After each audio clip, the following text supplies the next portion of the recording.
José Mourinho a-t-il entendu et va-t-il profiter de la volonté d'Enzo Fernandez, l'attaquant international argentin de Chelsea, de rejoindre le Real Madrid? Les amis, salut à tous, très heureux de vous retrouver sur toutes les antennes de TV5 Monde et l'application TV5 Monde Plus. C'est l'heure, ça y est, de parler football ensemble librement et gratuitement, vous le savez, où que nous soyons sur la planète francophone, grâce à votre Ruiz Club, votre revue de presse internationale. Coupe du Monde, Mercato, on va aller absolument partout avec en toile de fond ce possible futur nouveau transfert au Real Madrid. Mais regardez, c'est par les tabloïds anglais qu'on commence parce que l'Angleterre, boum, a tapé fort.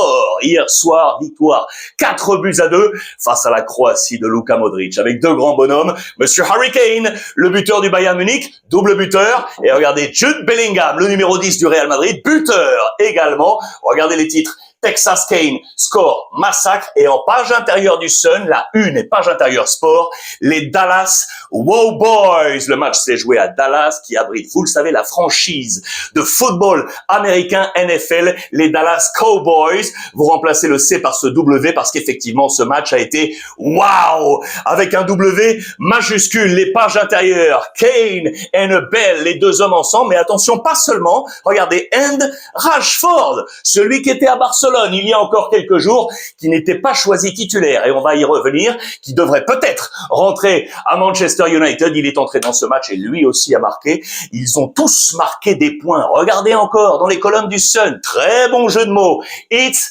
Harry Lineker. C'est pas Harry Kane, ce n'est pas Gary Lineker, c'est un mélange des deux. Pourquoi? Eh bien parce que Harry Kane, les amis, a égalé le record du grand Gary Lineker avec 10 buts inscrits en Coupe du Monde. C'est ici, il égale également la performance de David Beckham avec 115 caps sous le maillot anglais. Regardez, il y a des stats absolument partout. Je vous montre ça tout en bas. Regardez, puisque Harry Kane a marqué l'un de ses deux buts sur penalty hier, il devient le meilleur buteur sur penalty de l'histoire pour l'instant de la Coupe du Monde. Regardez, 6 penalties tentés, il en a marqué 5.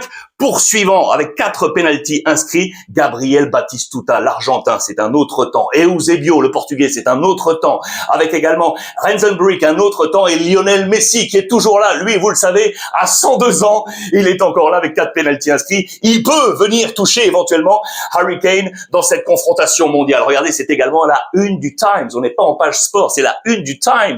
Aujourd'hui, avec Harry Kane, avec donc ce match d'ouverture réussi pour les Anglais. Ils avaient réussi leur ouverture en 2018 face à la Tunisie, 2-1. Ils avaient réussi leur ouverture en 2022 face à l'Iran, 6-2. Eh bien, 4-2 aujourd'hui face à la Croatie qui, eux, restaient sur un match nul en ouverture face au Maroc en 2022. Et donc, Harry Kane avec un doublé qui remonte, paf, pour égaler les 10 buts.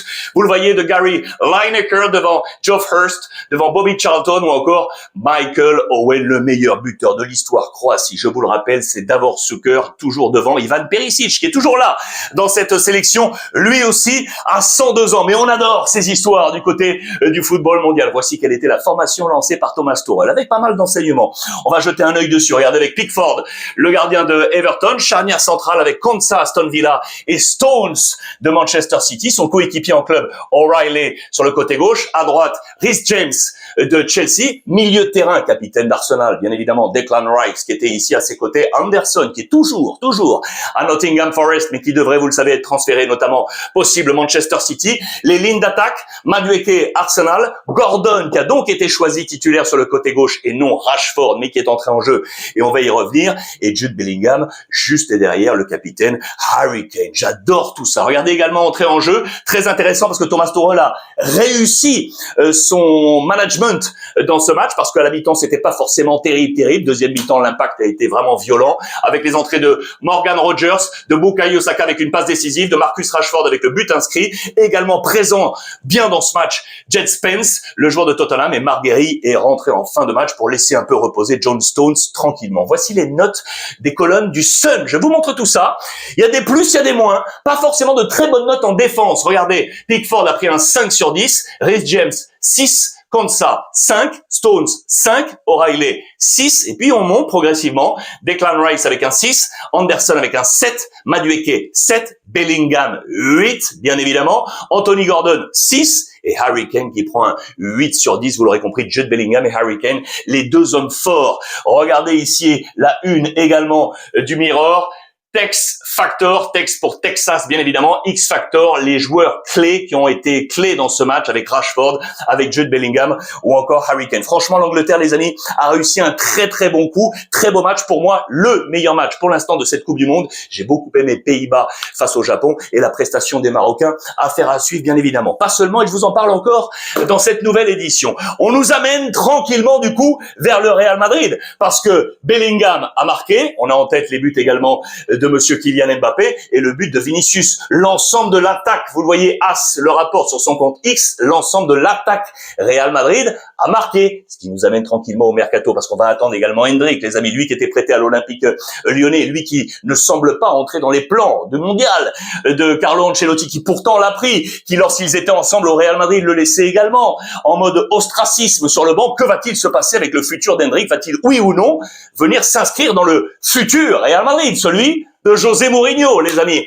Regardez, je vous le rappelle encore avec les copains de Score 90, envers les nouveaux Cucurella, Konaté, Dumfries, Bernardo Silva, l'interrogation sur le Galactique avec les fameux 150 millions d'euros d'enveloppe promis par Florentino Pérez, et puis l'interrogation ici sur la charnière centrale. Je vous ai mis Ruben Dias, je vous en ai parlé hier, attention à Bastoni également, je vous ai préparé une petite vidéo aujourd'hui sur l'ensemble de mes réseaux sociaux, allez voir ça, du complément d'information sur l'arrivée possible de Bastoni, le joueur de l'Inter au Real Madrid. Alors si on regarde tout ça, les amis, on peut s'interroger ici sur les phases offensives, ce qui nous amène au titre du jour. Enzo Fernandez sera-t-il l'élu de José Mourinho? Regardez, c'est le titre en page intérieure de Marca. Ce matin, le joueur de Chelsea va-t-il rejoindre le Real Madrid? Au milieu de terrain, je peux vous assurer déjà qu'il y a des places qui sont en train de se libérer. Regardez, Ceballos va quitter, ça y est, le Real Madrid très certainement pour rejoindre le Betis Séville. Affaire à suivre sur d'autres également profils. On a parlé de Camavinga, je vais vous parler de Tchouaméni dans quelques petites secondes. En attendant, on se concentre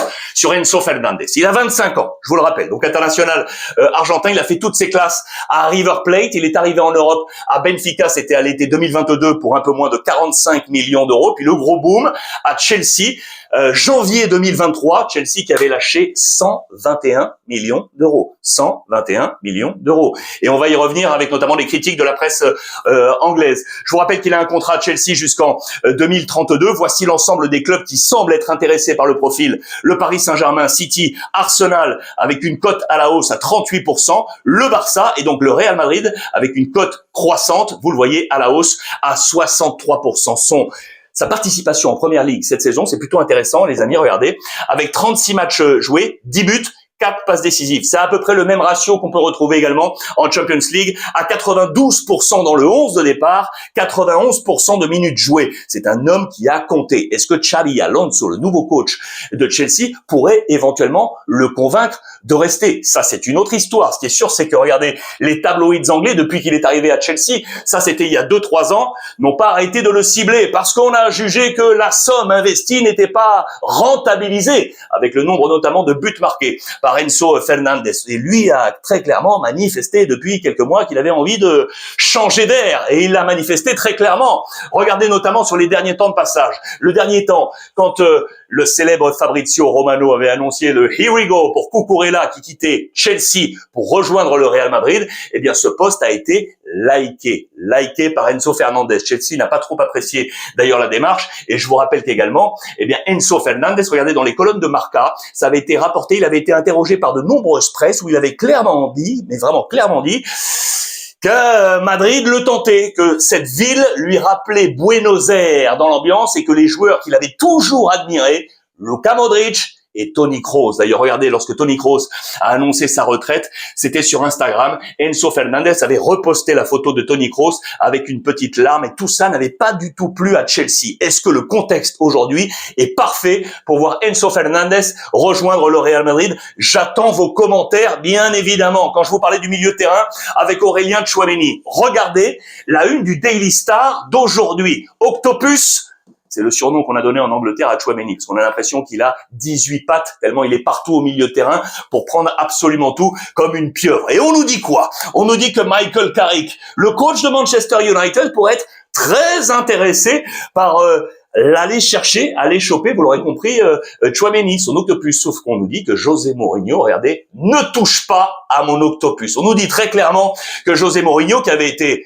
saqué, souvenez-vous, par Manchester United, veut bien évidemment croiser le fer avec United pour garder son talent. Aurélien Tchouaméni qui est là au cœur de ce 11 possible du Real Madrid pour la saison prochaine. Et regardez également en page intérieure, on nous montre quoi? On nous montre que José Mourinho est the Devious One, l'homme qui dévie les trajectoires parce que Cucurella ne devait pas forcément rejoindre le Real Madrid, Barça et Atlético, parce que Bernardo Silva, kiff, il est passé par là, il a dévié la route. Voilà pourquoi ce nouveau surnom, The Special One, qui devient The Devious One. Vous m'aurez suivi, j'imagine. D'autres profils, évidemment, qui pourraient également rejoindre José Mourinho. On nous parle donc de Ruben Dias, de Fernandez, de Lacroix, d'Alvarez ou encore de Nunez. Que va-t-il se passer du côté du Real Madrid? C'est vraiment très attendu. Lui ne va pas revenir, ça c'est sûr. Regardez, c'est tombé ce matin, Víctor Muñoz, le petit talent qui avait été formé au Real Madrid, qui est aujourd'hui du côté de Osasuna avec la sélection espagnole, va rejoindre Liverpool. Fabrizio Romano l'a confirmé également ce matin. On va avoir les compléments d'information. Vous les aurez également sur l'ensemble des réseaux sociaux. On nous parle de 40 millions d'euros. C'est la clause, 40 millions d'euros. C'est la clause de Víctor Muñoz. Sur cette clause, via Osasuna, le Real Madrid va en récupérer un gros pourcentage pour in fine, entre les passages à Osasuna et à Liverpool, récupérer entre 20 et 25 millions d'euros. Ce n'est pas rien pour le Real Madrid qui en plus va garder un droit de préemption après un an du côté de Liverpool. Le joueur va garder bien évidemment la liberté de choisir, mais le Real aura une partie de préemption. Regardez, avec ce data center, on nous rappelle les performances du petit Muñoz sur les dernières années, son passage du côté de la Castilla du Real Madrid avec 10 buts et 11 buts marqués. Osasuna, 36 matchs, 7 buts marqués. On attend cette prochaine étape et on nous fait une comparaison sur la scène européenne avec d'autres profils qui sont à peu près identiques. On nous parle de Saragossa du Bayern Munich, on nous parle de Doku de Manchester City, Jérémy Pino à Villarreal, Nico Williams de l'Athletic Bilbao ou encore Bakayoko du côté du PSV Eindhoven. Je pense que c'est un très bon coup de la part de Liverpool. En parlant de milieu de terrain encore, si le Real Madrid avait eu un œil sur cet homme, on a barré la route. Regardez, je vous explique. Le joueur du Borussia Dortmund, vous le savez, c'est monsieur Nmecha qui a été énorme. Regardez la presse allemande au sortir du match victoire face à Curaçao de l'Allemagne 7-1. C'est lui qui avait marqué le premier but à la 6e minute. Regardez les notes. Il avait eu la meilleure note dans les colonnes de Bild. Je vous rappelle que les meilleures notes en Allemagne, c'est 1. La moins bonne note, c'est un 5. On va dans le sens inverse, vous m'aurez compris. Et du coup, regardez les meilleures notes. Brown, ici le latéral gauche, et Nmecha, ici, qui avait été le meilleur joueur de cette équipe allemande. Que se passe-t-il? Les grosses écuries européennes ont un œil sur lui. Regardez la réaction du Borussia Dortmund avec le board qui est ici, avec Lars Ricken, 49 ans, l'ancien joueur avec Ole Buch ou encore Carsten Kramer. Le board du Borussia, c'est très simple, on a fixé le prix à 120 millions d'euros, ok? 120 millions d'euros. Sinon, personne ne touche Nmecha aujourd'hui, qui devrait donc rester. Je vous rappelle qu'il avait prolongé il y a peu en faveur du Borussia Dortmund. Actualité Barça. Où en sommes-nous des différents dossiers offensifs? Julián Álvarez, où en sommes-nous? Alors, on nous dit quoi? On nous dit que le Barça est convaincu de la volonté de Julián Álvarez de rejoindre le FC Barcelone. Vraisemblablement, selon Mundo Deportivo, on nous dit que l'Atlético Madrid aurait eu des échanges, on va mettre encore tout ça au conditionnel, avec le Paris Saint-Germain et Arsenal. Très clair, et que vraisemblablement, Julián Álvarez a dit non à ces deux possibilités, car il aurait la volonté de rejoindre Barcelone. Mais il faut des fonds, je vous le rappelle. Le président Cerezo de l'Atlético Madrid a été très clair. On a refusé les 150 millions d'euros du Real Madrid. On va agir de la même façon, de la même sorte avec le Barça, qui a donc besoin de fonds. Et je vous rappelle que le principal levier, là, ces derniers temps, ça semble être Rafinha. Parce que l'Arabie Saoudite aurait proposé entre 80 et 90 millions d'euros pour lui, qui verrait son salaire quadruplé. Je vous l'ai annoncé hier, il se donne le droit de réserve avec une négociation qui démarrerait après la Coupe du Monde. C'est sûr que ça a d'ores et déjà démarré, bien évidemment, et on nous dit que pour l'instant, Rafinha a envie de rester du côté du FC Barcelone. Affaire à suivre. En bref, côté Barça, rapidement, le jeune Virgili de Mallorca, on est toujours en discussion avec son encadrement et Deco, le directeur sportif. On connaît, ça y est, la date du premier match amical et l'adversaire du Barça pour cet été. Ce sera le 31 juillet prochain et ça sera face à Birmingham, l'ancien club de Jude Bellingham. Belletti, l'ancien joueur, du Barça, reste le coach de l'équipe réserve barcelonaise. Et ça, c'est intéressant, le dossier gardien. Regardez, puisque Alex Remiro, le gardien de la Real Sociedad, qui était sur les tablettes du Barça, attention, est également sur les tablettes d'Unai Emery, Aston Villa, pour la saison prochaine. Chez les gardiens du Barça, sachez que le jeune Kochen file au Danemark en prêt du côté du FC Barcelone. Information toujours avec Real Madrid et l'ensemble également de la Serie A. Je vous avais parlé de Bastoni. Attention, Bastoni pourrait bien être le futur défenseur central du Real Madrid. C'est une option, je vous en avais parlé. L'Inter se préparerait déjà à l'après et aurait ciblé, regardez, Ndika, le défenseur central de l'AS Rome, si lui s'en va, Ndika pourrait venir, d'autant, regardez, que Rome a besoin de sous. On vendrait Ndika pour aller chercher notamment Greenwood de l'Olympique de Marseille. Je vous rappelle que Rome est surveillé de près également par les commissaires financiers de l'UEFA. On est en pleine période, ça vous le savez, et on parle de contrat possible du côté, regardez, de Greenwood. Voilà, ça c'était du côté de l'Olympique de Marseille avec 3,2 millions plus les bonus. Il passerait à 4,5 plus bonus du côté de l'AS Rome. Affaire à suivre sur les propositions qui vont arriver sur la table de Greenwood. Milan, suite. Alors, que se passe-t-il? Le double nœud côté Milan. Regardez, Mike Maignan, le gardien français, Adrien Rabiot, le milieu de terrain français. Les deux hommes sont à la Coupe du Monde. Vont-ils rester à Milan pour la saison prochaine? Max Allegri, le papa, est parti du côté du Napoli, ce qui pourrait amener, regardez, Adrien Rabiot à rejoindre le Napoli. Juste avant, regardez, Pulisic également. L'Américain, c'est clair, prolongation, il a 27 ans, ou adieu. Ça va se jouer là, dans les prochains jours, lui qui est également du côté de la Coupe du Monde. Et donc, Adrien Rabiot pour rejoindre éventuellement le Napoli de Max Allegri, dans cette zone au milieu de terrain, Lobotka, McTominay, Spinazzola, où on nous annonce, regardez, que Nahuel Molina, le latéral droit de l'Atlético Madrid international argentin, pourrait rejoindre le Napoli. On nous parle de 2 millions plus bonus et son salaire actuel, à voir comment le Napoli va éventuellement le chercher. Naples qui a d'autres objectifs. Adrien Rabiot, je viens de vous en parler. Le défenseur espagnol de la Lazio, Mario Gila, et puis l'attaquant Ezequiel Ceballos de Boca Juniors. Affaire à suivre à Milan. En tout cas, vous le savez, lui est le nouveau coach. Amorim qui arrive, vous savez qu'on attendait éventuellement deux hommes forts. Je vous en avais parlé il y a 3-4 jours. Avec Marcus Krösche pour être le nouveau directeur sportif. Il est à l'Eintracht Francfort, 45 ans, très très très bon. Et son adjoint, son bras droit, Timo Hardung, 36 ans. Eh bien, vous le voyez, finalement, ces deux hommes ne viendront pas. Et on nous parle de futurs autres possibles directeurs techniques et directeurs sportifs. Un Portugais, un Anglais et un Suisse. José Boto, 60 ans, directeur sportif de Flamengo.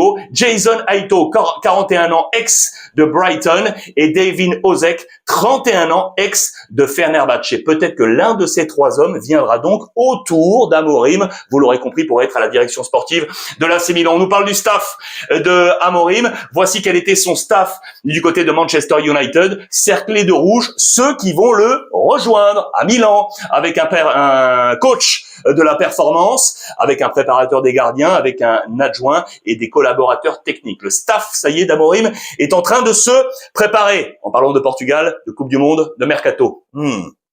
Regardez le visage de Cristiano Ronaldo, ce qui nous permet de faire un énorme big up à la RDC, les amis, à la République démocratique du Congo, de mon copain Chancel Mbemba. Regardez, un but partout hier, ça a été énorme entre le Portugal avec Cristiano, the Invisible Man, et je vais y revenir, et pour cause. Et regardez de l'autre côté, très très joli jeu de mots, It's a wish come true. Normalement, it's a wish avec un H, c'est un souhait qui devient réalité, c'est un rêve qui devient réalité, remplacé par ce wish, parce que c'est le patronyme bien évidemment de notre buteur du côté de la RDC qui a marqué ce but absolument fantastique, Wissa, du côté de la RDC pour ce un but partout. Regardez les pages intérieures anglaises et allemandes également, puisque je voulais montrer toutes les stars ont marqué, avec Messi, avec Haaland, avec Mbappé, avec Harry Kane, sauf que lui, Cristiano Ronaldo, il est resté à quai, vous l'aurez compris. Et regardez dans les colonnes du Times, on nous montre tout simplement les chiffres de Cristiano Ronaldo. Regardez ça les amis, c'est absolument incroyable. 25 ballons touchés seulement par Cristiano Ronaldo. C'est un ratio faible, très faible, peut-être l'un des plus faibles de sa carrière. Aucune chance créée. Regardez, aucune frappe cadrée, 3 frappes au total. Ça a été un match vraiment moins pour Cristiano Ronaldo. Je vous montre, regardez en haut ici, la zone d'activité avec tous les petits ballons touchés, 25 seulement. On a très clairement eu l'impression que le Portugal a attendu Cristiano Ronaldo. D'ailleurs, regardez cette photo, très très bonne, juste avant le coup d'envoi, le groupe réuni et on attend Cristiano Ronaldo.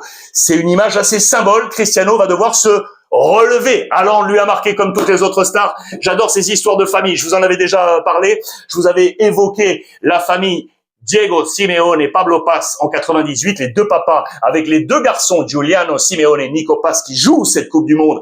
Regardez en 2026, eh bien regardez une autre histoire de papa et d'enfant, les trois Norvégiens. Alfie, le père de Erling Haaland, Goran, le père d'Alexander Sørloth et Eric, le père du gardien Christian Thorstvedt. Eh bien ces trois papas voient leurs trois fistons présents ici, le gardien Haaland, Sørloth et les fistons, ils sont là, les trois joueurs Thorstvedt, Haaland et Sørloth, ils sont présents dans cette Coupe du Monde après cette belle victoire 4-1. Et puis une information encore Coupe du Monde. Regardez, lui n'y est pas, vous le savez, blessé depuis maintenant un bon petit moment. Edinson Cavani, le quotidien argentin Olé nous l'a appris il y a quelques heures. Regardez, il tire sa révérence avec Boca Juniors. C'est la fin d'un cycle. Il quitte Boca Juniors, les amis, après 28 buts, 3 passes décisives en 81 matchs. Il a été trop souvent blessé, Edinson Cavani. Que va-t-il faire? Quel sera son futur? On s'interroge, va-t-il continuer, oui ou non, à jouer? 39 ans pour Edinson Cavani, lui qui est passé en Europe à Palerme, puis le Napoli, bien évidemment, le transfert record au Paris Saint-Germain pour un peu moins de 65 millions d'euros, puis Manchester United libre, puis Valence libre avant de rejoindre Boca Juniors. J'adore Edinson Cavani. Très sincèrement, on lui souhaite le meilleur pour la suite de cette carrière. N'oubliez pas, je vous rappelle les amis, avant de terminer rapidement, n'oubliez pas qu'il y a encore l'appel à candidature pour participer à la saison 2 des Nouveaux Boss, pour savoir quels seront les entrepreneurs africains de demain. Vous avez une petite start-up, je vous le rappelle encore, sur le continent africain, vous voulez de l'incubation, de la résonance médiatique, vous êtes épaulé par les meilleurs experts, vous voulez une levée de fonds avec des investisseurs internationaux, appel à candidature, le QR code est ici, vous croisez les doigts ensuite pour éventuellement être retenu. Vous avez jusqu'au mardi 30 juin, pas une minute de plus, mardi 30 juin. Et puis les amis, je ne pouvais pas refermer cette édition sans saluer un grand bonhomme, un vrai grand bonhomme, un ami de longue date en plus, très sincèrement, monsieur Éric Roy, les amis, qui nous a quittés hier. On a une énorme pensée pour sa famille, ses enfants, tous ceux qui ont partagé sa vie, de ce grand bonhomme qui se battait depuis un bon moment déjà contre une longue maladie. Eric s'est éteint hier avec le message très bien trouvé, Kenavo le King, envoyé par le Stade Brestois. Éric Roy nous a donc quitté. Le message est d'autant plus fort de finir avec ce profiter des vôtres, les amis. Je vous embrasse, je vous donne rendez-vous demain, même heure, même endroit, et n'oubliez pas, profitez des vôtres.